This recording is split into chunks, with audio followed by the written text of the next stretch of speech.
السلام عليكم، مرحبا بكم في قناتي يوميات كريمة ويد كوكي.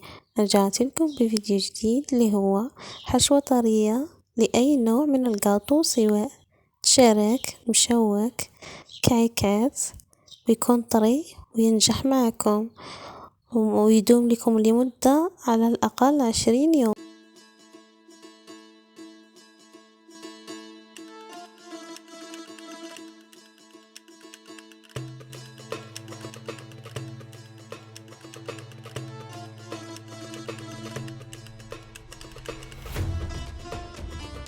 20 يوم. خليكم مع الفيديو.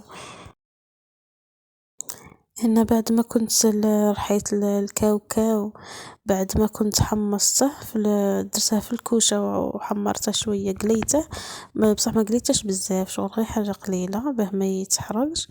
ايوا كنت رحيته في لاشوار بصح ما رحيتش، شغل هكا خليت فيه بعض الحبيبات. جبت هنا في كسرونة وجدت لاخر كاس باه ندير فيه ماء زهر.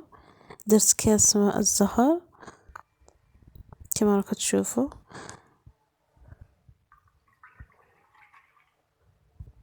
وهنا كنت درت نفس العبار نتاع الكاس تاع ماء الزهر، كنت عبرت به نفس العبار، عبرت به كاس سكر.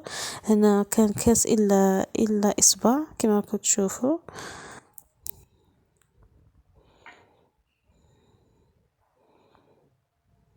بعد ما درته يغلي لمدة 5 دقائق، نستمر في التحريك باه داك السكر يذوب في الكاسرونة، ما يديرليش كتل صغيرة لتحت باش ما يلصقش.